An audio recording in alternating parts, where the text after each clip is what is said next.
Hey Bob, how you doing, buddy? Hey, Carlos, this is one of the first times we've done this. What? Friday Hangout. Yeah, this is one of the first times we've done it where it hasn't been a surprise when we're starting. I think we're always surprised. We're just trying to fake it. Yeah. What have you been up to, pal? Happy Well, Halloween, by the way. thank you, thank you. Same to you. Hey, so some great stuff going on. I've got this class coming up. I think that I mentioned last time we were together. Um, Starts on November 6th. Of course, you know that because you're going to be there. And then we have another one on November 13th. Starts at 8 o'clock. We're going to be talking about Illustrator and doing line work. We've got some people signing up for it, which is very cool. And yeah, and I've got some people who have been taking classes from the Bob Teaches Art site. So things are really starting to get rolling over there. I love it. Loving it. All right. Quickly, what are people going to learn from in that class? I mean, you have a couple of different classes going on. I actually have two.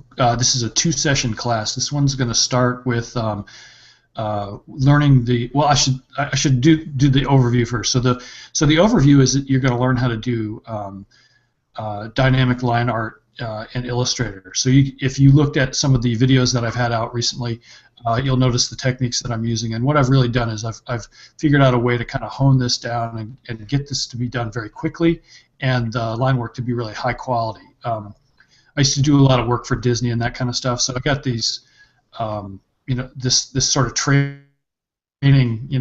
Everything was very meticulous and the line work was very precise and that kind of stuff. And so I used to work with a brush all the time, but I switched over to Illustrator a while ago because Illustrator gives you that precision that you're looking for. And so what I've done is I put together a class to kind of show the way that I do my inking or my line work in Illustrator. And the one thing that I really stress with this video is how to get it done quickly, because I think what happens with a lot of people is you get into these programs, these Illustrator programs or whatever, and you really start to bog down and you're wasting tons of time doing things that you don't really need to do. So we're going to look at how to create this high quality line art, but also look at how to do it efficiently. So I've broken this into two classes. The first class is going to be basically just learning the tools, understanding, here's how these things work, and then showing how to put them together to actually come up with the line work. So the first class is going to be all about the tools.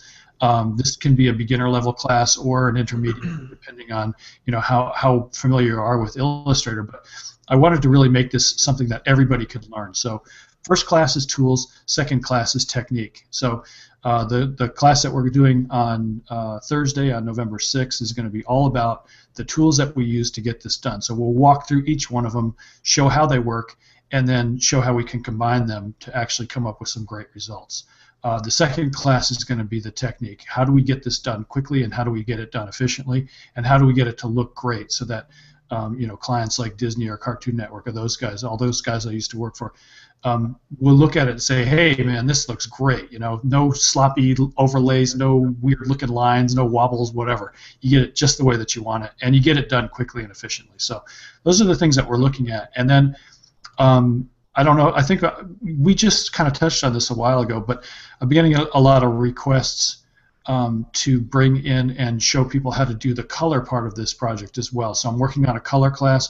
The problem is that Thursday, I think the following Thursday is Thanksgiving, right? So we gotta figure out, like, is it the I don't know. Anyways, we gotta figure out how to schedule this thing. And once I get the schedule down, then I'll post that class. And what I'd like to do is anybody who's already signed up for the previous classes, I'll give them a huge break on the price for that final class, and then see if we can make it a 3-session thing, and get one to kind of go from one to the other to the other. So by the time you're done with this, not only will you know how to ink great in Illustrator, you also know how to color well in Illustrator too. So. All right, so there's 3 videos. You've got 3 lessons basically. The first one, the second one, and the third one. They all kind of work together, build on the one before. So you got tools, line art, and then color.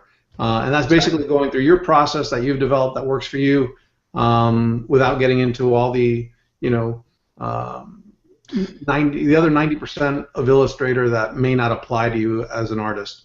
Like I know with Photoshop, I probably use like maybe 3%, 4% of the program just to get what I need done. The rest of it, I don't need to really learn about or get bogged down into. So this kind of streamlines people into your workflow, your process, that you've developed that works for you. That if people want to learn, they can just kind of get in there and figure it out right away. So if they can't make it live, though, you got these videos available on. They'll have access to the videos, right? I mean, the videos will follow. It always takes a little bit of time to edit those down, but yeah, I do plan on releasing these as videos. The class is going to be first. The advantage of taking the class is that you get to ask questions, and so when you're going through these processes, if you get confused by something or you want to go over something again or whatever, then we can can have people ask questions and kind of go through those and address that. So that's what I think the advantage of taking the class is. But if you can't make the class, I understand, and so we've got a video that's going to come out, following that, so you can purchase the video if you can't make that time.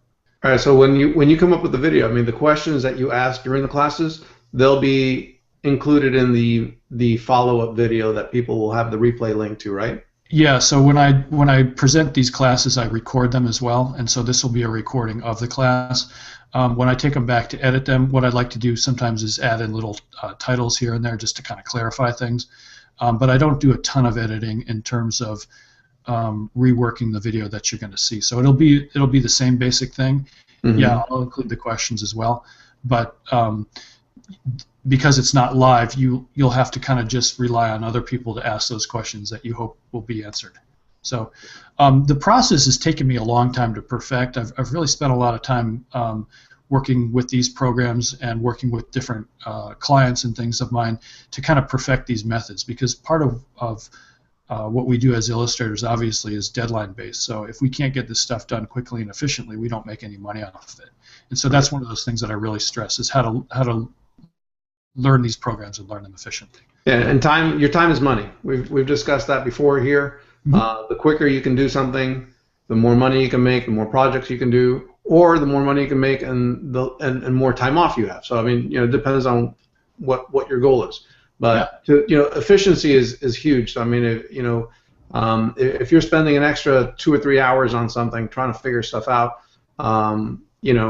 what's your time worth, and figure that out. And if this course can save you 2 or 3 hours on an illustration, every illustration, how much is that worth to you? And do the math. So whenever you can learn from somebody, I'm looking forward to it, because I don't know squat about Illustrator. I'm the kind of guy that always gets in there and tries to do Illustrator. All I do is the brush tool, and those little anchors and the little points make me crazy, because every time I try to click on something or try to work in color, I lose everything. I start clicking on something that things move. They end up shooting to the left or to the right. I end up destroying stuff, and I end up really, doing and undoing a series of actions like multiple times. Yeah. And I just find it really frustrating. So I just always end up going back to Photoshop. So I kind of look forward to, and I've really never had the patience or the time to really kind of just sit through it and learn it. So I'm kind of looking forward to not only helping you present the classes, but also learning what you're doing in there. So if you can teach me, I mean, Well, you're not alone. I mean, a lot of people who come to me have the same sort of problem, and when I do the private tutoring sessions, we can really hone in on those things. When I do something a little bit bigger like this, it's a little bit more generalized. It's hard to really focus on the little things that you might be struggling with. But people come to me all the time and they say, hey, I really need to learn this, or I've got an opportunity to pursue a job and they need me to do vector or whatever. Can you get me through this quickly? And I do that all the time. Yeah, we talk to people, of all different skill levels, beginners to pros, and just kind of find ways to get them in there and be more efficient with the program, and then also to understand some of the things that they're overlooking, because a lot of the times when you're self-taught, you sort of develop a work path, and you don't realize that there are things in the program that can help you get to where you need to be faster. So something that might take you half an hour or an hour, you could have done maybe in a minute and a half, because Illustrator has a lot of great stuff that people tend to overlook. And so, when you do those private tutoring sessions, we really look at those and focus in and say, okay, what's your work method and how are you getting from point A to point B? Let's see if we can find a more efficient way for you to do that. Yeah, I know that's a fact for me. I mean, I know there are things that I do in my workflow, even in Photoshop, that are probably not the most efficient way to do it, but I stick with them because you'll learn them. It's just habit, So I don't feel like learning new tricks. I don't feel like learning another keyboard shortcut, but I probably should. So yeah, this is a great opportunity for people to just kind of get in there and learn something new and start applying it repetitively, so that it becomes, the new thing to do for them that'll save them time. Also, you're going to have a Facebook group, right? Yes. So anybody who buys in, and I'll make the announcement during the class where to go for that, and then we'll. Even if you didn't have a Facebook group, you're starting one now, right? No, I've already started it. It's already up. I've been focusing more of my efforts on just preparing the material. So when we get together during the class, I'll put out the link to that. Anybody who comes to the class or who purchases the class will be invited to that group, and then you can come there and ask questions about things that you happen to be working on that might be giving you trouble or whatever. And we'll make it a big sort of open format so other people can answer questions and things like that. I know that there's a lot of times you'll be working on something and you just don't know where to go to find the answer. So I'm hoping that this will be, a good solution for that. Yeah, and people can share information back and forth, maybe things they're struggling with, and kind of learn from their peers, which is always, really, really educational. Yeah, All right, cool. So when does that start? So November 6th is the first class, November 13th is the second class, and then we're still working on dates for the third one. But I'll let you know. We'll put that up pretty soon. So you can buy them individually, or you can buy them as a package. I'd recommend buying them as a package. It's a better deal, and you probably need all three anyway. So it's good lessons to have. Where's the website where they can go get that real quick before we get started into our topic of the day? Yeah. So head over to Bob Teaches Art.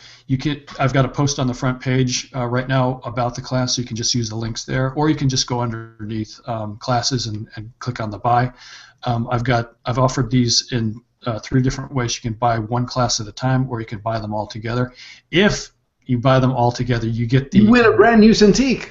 Actually, no, you don't. Oh. You get a free set of the Bobby O Super Brush expanded pack, and those are the brushes that I use in the video. So if you're trying to figure out how do I get those thicks and thins, these are the brushes that I use. I'll review all that stuff in the class, and we'll take a look at how those are built and how you can actually build a set for yourself. Are people going to have an image that you're going to have available so everybody's working on the same image to make things easier, or how's that going to work? Actually, what we'll do is this is going to be an observational thing, so I'm going to work on my computer, show you my methods, so that you can take those and use those. If we try to get everybody working together at the same time, it'll be chaos. So, are you going to be able to have the work that you're doing on the computer, have that available to people so that if they don't have a piece of their own they want to work on? Oh yeah. I've got something called the Pen Tool Super Ninja, and so I'll post that up and people can download that just to do a little practice with that. All right, cool. Yeah. Very good. All right, so there you have it. That takes care of some of our business. Yeah. What are we talking about today, Bob? We were talking about spec art earlier. Spec art. Yeah, we wanted to get not the spec. Yeah, so first of all, let's just talk about what is spec art, and then we'll talk about whether or not spec art is a good thing for you. All right. So, Carlos, yes. What is your definition of spec art? Well, it's funny. This conversation came up about a call that I just had earlier this week with someone, and we were talking about actually something unrelated to spec art, but spec art kind of came up in terms of approaching new clients and that kind of thing. I had suggested. Well, what was your question? What do I define as spec art? Yeah, define spec art. All right, spec art I think is someone when the client comes to you and asks you to do something on a trial basis to see if it'll, to see if your style works or if they like your artwork, and they're basically asking you to do it for free, just to get a feel and become more comfortable with your approach to a project. That's my definition. I typically don't do spec work, and I highly recommend people don't do spec work. But on this conversation that I had earlier today with this person, there was something that I suggested that they thought I was recommending spec work, and it wasn't. It was to approach a client individually that they super highly targeted as a client that they'd like to work for because of the work they're producing, and to possibly, once you make initial contact with them and with the person that's doing the kind of work and dictating the kind of creative work that you want to get involved in with them, is to create maybe a mock-up of your concept for something. And the big difference for me is that when spec is suggested from a client coming to you and asking you to do spec work, they're usually asking you to do something for nothing. When you're approaching a client that you've pinpointed and researched and think that you have a high capability or high potential of working with that client and producing work that's really exciting and fits in with the kind of stuff that they're doing, to do a mock-up on your time shows, I think, initiative, and there's a huge difference because you're showing them that, first of all, you're telling them that you like the kind of work they're doing. It sets you up apart from everybody else because most people don't take the time to do that.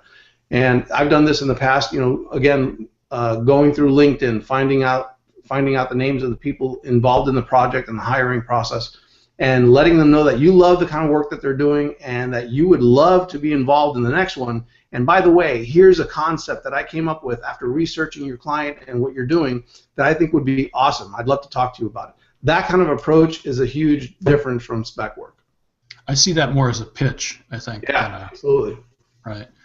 And so, there are different ways to look at it. Now, when I was doing my license work a while back, and I still do license work from time to time, many times I'll get a request from the client, hey, can you send us a sample? We want to know if you can handle these characters, if you can get this done, within our expectations.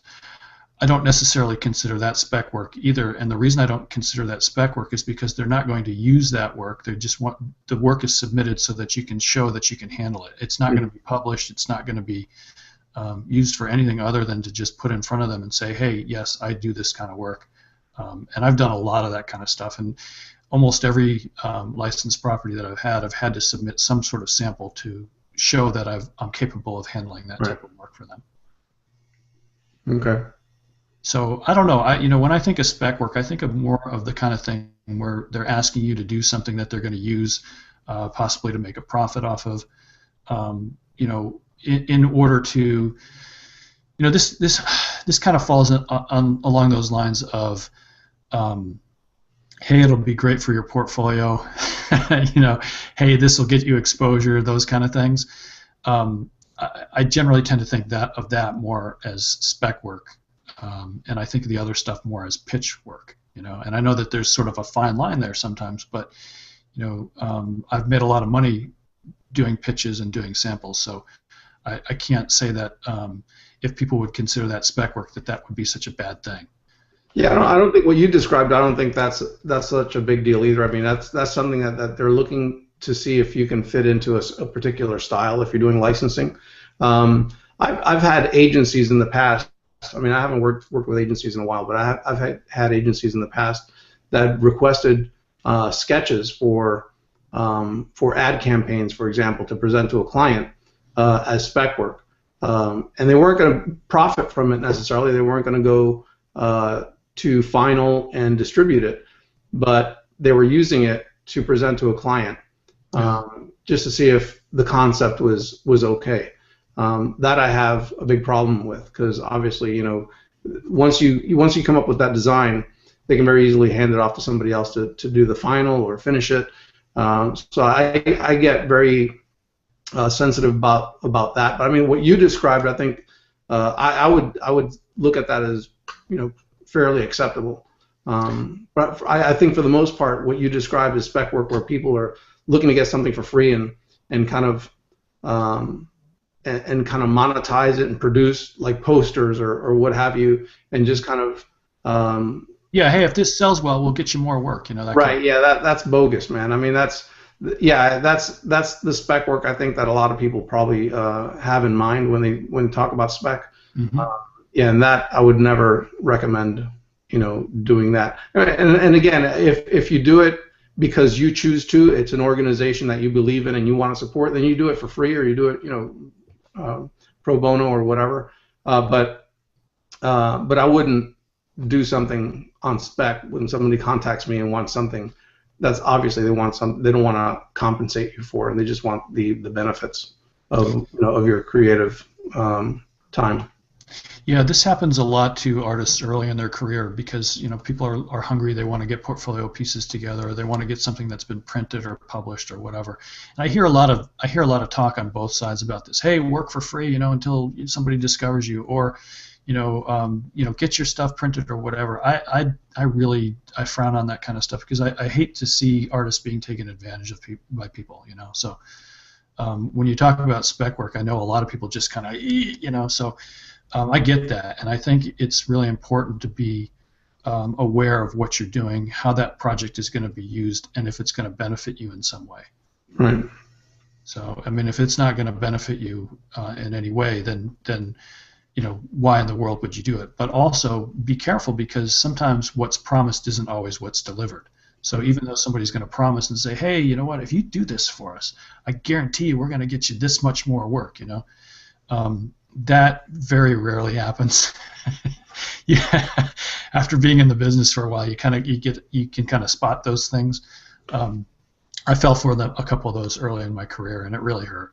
It really hurt. Yeah, the next time you have your plumber come over to fix your drain, tell him, hey, just fix my drain for, I'll promise you, I'll recommend you to all of my friends. You'll be swimming in work if you just try this one out. I just want to see if you can, fix this drain this one time for free. I'm gonna see how well that works out for you. I'm gonna say something that's kind of unpopular here. I know a lot of artists get their hackles up about how other professions aren't asked to work for free, but I guarantee you, every single doctor who has seen this or is watching this has probably had somebody come up to him and say, it really hurts when I do this or whatever, and every lawyer's kind of probably cringing and saying, yeah, well, so this happened and this happened. Do you think I should, whatever? So I guarantee you, artists are not the only one who are getting asked to work for free. We just happen to see it because we're in the art industry. Right. It happens to everybody. So just be aware of what it is and what people are asking you to do before you sign on to something. There's a big difference between asking and expecting someone to do something for free. You can pick somebody's brain. But I mean, you can pick an artist's brain for an idea or something or a direction, but it's a long shot between getting a suggestion and recommendation to actually sitting behind the drawing board and actually producing something for somebody. Yeah. It exists in a lot of different industries, but primarily in the arts, because I think people, I think there's this history of artists wanting to just be able to produce the stuff out of love and not worry about being compensated. I still talk to people today who, illustrators who are starting and illustrators who have been in the business for a while that don't have a sense of the monetary side of their business. Which I find a little worrisome because it's how are you going to know what to charge or even what the value of what you're doing if you don't have a handle on what it's worth and what you need to be getting paid. I mean, if you start working for free and giving stuff out, for free or very cheap, you're not going to be in business long. You're not going to be doing what you love very long. Yeah, and I'm glad you brought that up because that kind of goes back to that the plan that we're getting ready to put out here. This pricing guide that we're working on and the good segue, Bob. Do you like that? See how I kind of rolled that together? Yeah. So we were talking before we got together today about some of the things that we want to put together, and we had this questionnaire that we put out that we would hope that people would fill out with some of the things that you're struggling with, and maybe give us an idea of what kind of stuff you'd like to see included in this thing. So I feel like there's just so much to go through, and we've gotten a lot of responses on it. But I think what we should do is just have people go back again, take another quick peek at it. We've got a link up on the website for it. If you want to take a quick survey, what is it, like 5 questions or something? Yeah, it's only 5 questions. It's very basic, but I think they're the questions that get down to the root of what people are struggling with the most. A lot of people are looking at I want to say this. I mean, a lot of us are so concerned about what everybody else is charging, and not to switch gears here, but so many of us are concerned about what other people are charging, and don't even have a handle on what we need to charge. And for me, the key has always been first, what do I need to charge? And then look at what everybody else is charging and see where my prices might fit in, or what the industry pays for a certain piece of art, or certain types of art, whether you're doing storyboards, character design, illustration. But first you need to get a handle on what you need to charge. Forget what everybody else is charging. If Joe Schmo is charging $30 an hour, and you do the math, and $30 an hour isn't going to pay your bills, then you can't be charging $30 an hour. You need to charge more. So I think there's, we need to redefine, what you need to charge, and how you come about coming up with that fee. A lot of people feel weird about it because they don't understand, what they need to charge. So when they give out a number, it's kind of just plucking it out of thin air or comparing it to somebody else's fee, and they don't have the reasoning behind the fee to really feel confident about what they should be charging in the first place. Yeah, this is one of those kind of things that you don't really see very often when you get into art schools. There's not a lot of training out there for this kind of stuff. So I love the idea that we're going to get into this and we're going to help people figure it out. Yeah, it'll be good. But yeah, so spec or not to spec? To spec or not to spec, Bob? That depends. I'm going to say it depends on what you're speccing on and what you consider spec. I mean, like I said, there's kind of a fuzzy line there, but I think anytime you're getting taken advantage of, then you just want to run away from that, like I said, it's not always clear, but you'll develop your spidey senses after a while, and you'll be able to spot that stuff a mile away. So let's identify some reasons why you might want to spec. Maybe three or four reasons. Well, I don't know. So as we define spec, are we including this pitch stuff in here, or what do we do? I mean, yeah, why not? I mean, it's because I think if you're talking about spec, it's going to involve different elements of that. So primarily, I think it's a project that you really want to be able to produce, not just something that you're just doing for the sake of just feeling good about. Oh, look, somebody called me. That makes me feel good. Don't get caught in that, and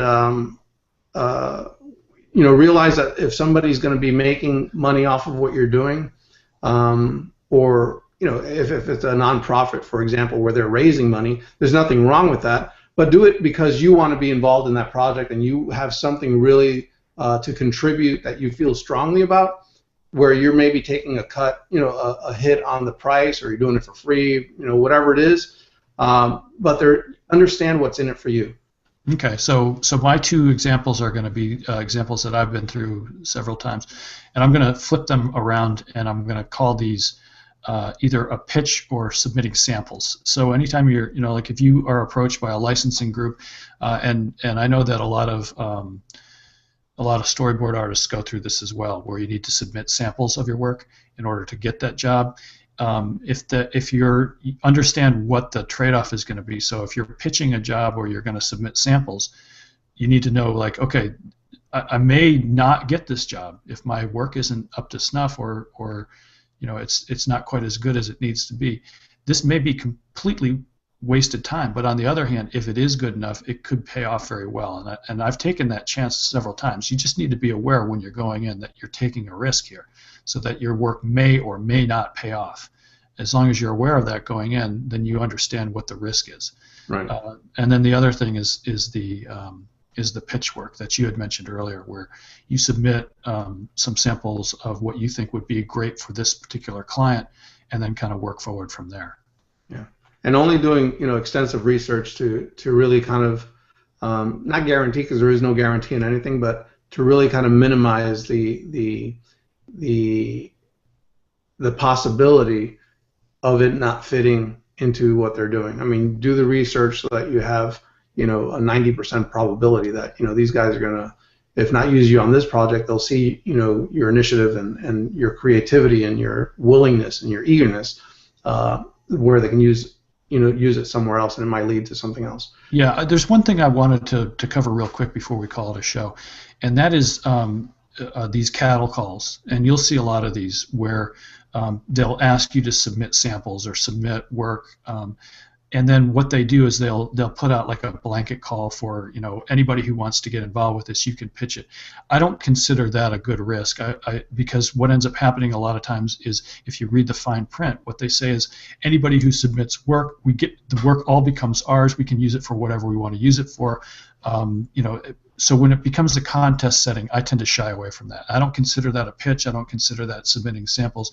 I consider that taking advantage of artists. Right. When you get a giant cattle call or a contest or any of those kind of things where the client gets to keep your work and then do whatever they want with it, I would say shy away from that. Don't get involved with that kind of stuff because it's so easy to get taken advantage of. And even if you do win, a lot of times the prizes that you're winning are barely worth the amount of work that you're putting into those things anyway. So yeah, I agree. Yeah, be really careful about that stuff. And Steven Silver did a great job talking about that. So if you want to get more information on that, go back and check that interview that we did with him. Yeah, I agree. I mean, and crowdsourcing, that's a whole other issue. Maybe we can talk about it again on some other show. Because I had a discussion with someone just last week, and the point is that with stuff like that, it's out there. You can talk about it till you're blue in the face and disagree with it all you want. The fact is that it's out there. So you need to find out how you can position yourself differently in the marketplace and within different markets so that you're not clumped in to being compared to a lot of these people that are charging practically nothing and that are and that are feeding into these crowdsourcing sites. It's more important than ever is how you position yourself within a specific market in what you're doing to set yourself apart from these guys. Because quite frankly, you can't blame businesses for supporting these sites. If people are available there to do work for cheap and it fits their parameters and their budget, it's going to happen. That's just it. As long as people continue to enter contests are a good deal for the people who are throwing the contest. I've never seen a contest really be a great deal for the artist. I won a contest when I was in college one time. I won like $500 for doing a poster or something like that. But when I look at these contests that go out online that just invite thousands and thousands of people to participate, the contest that I participated in, I was competing against my college class, which was 30 people. But when you go out and you look at these things and you realize how lopsided it is in favor of the people who are pitching those contests, read that fine print. They had a very shrewd lawyer write that print, so everything benefits them. Even when you get the payout, you lose that artwork. You don't get reimbursed for that kind of stuff. So yeah, be really careful about that kind of stuff.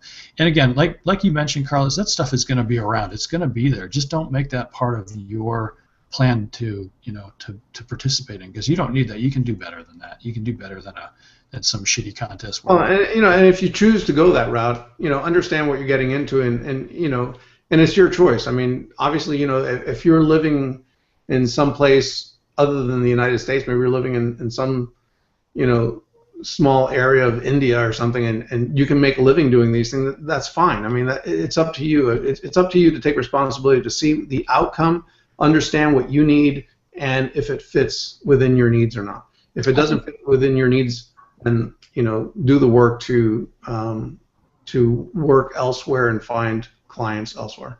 Yeah, and I think there's a big difference between a contest and working cheap. Mm-hmm. So when you're working cheap, we've all done it. We've all worked cheap before. There's nothing wrong with that. If it's paying your bills, then go ahead and work cheap. But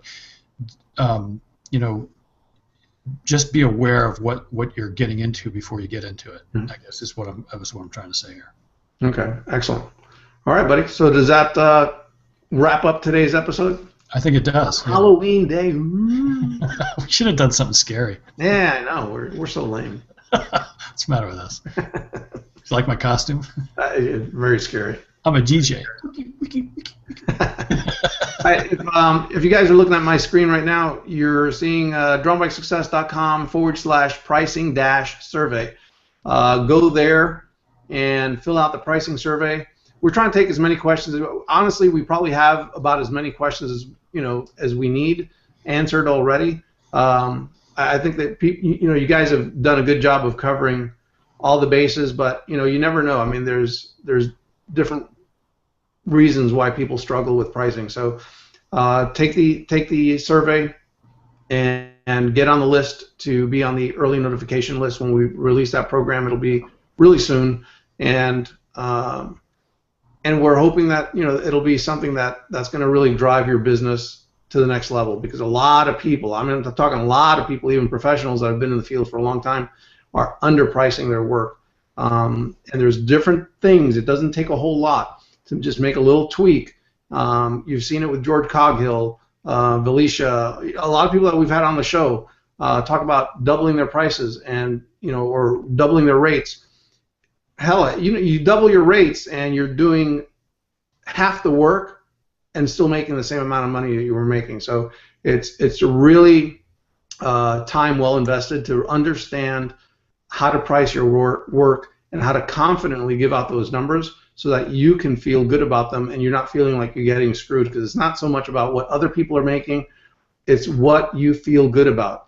If you can feel good about the price that you're giving, you don't need to worry later about, oh, well, I think, shit, I could have gotten more bucks out of that client because they kind of, jumped at the price, at the quote I gave them. You don't have to worry about that. As long as you feel good about the price that you quoted, because it comes from a place of research and understanding of what your needs are, then it's okay. If you find that people are accepting your price too eagerly, then you start nudging it up. But it's just information that can really, it's the kind of information that literally can keep you in business or out of business. Yeah, good point. Good point. So okay, so yeah, head on over there and fill out that survey, and then we'll talk a little bit more about that next time we get together. All right, guys, have a great weekend. Thanks for joining us, Bob. It's always a pleasure, sir. Are you gonna go trick-or-treating tonight? I might. I might. I'm thinking about it. All right, guys. I don't know. We'll see. All right, guys. See you next Friday, hopefully. If we can get Bob on. Bob is always throwing me off on Fridays. Yeah, that's me. That's me. I'm the monkey wrench. All right, guys. Thanks for joining us again. If you have any suggestions or comments, leave them in the comments section of the website or G Plus or YouTube, wherever you're watching this, and let us know. We'd love to hear back from you guys, and we'll hopefully see you guys back next Friday. Thanks. Later. Take care.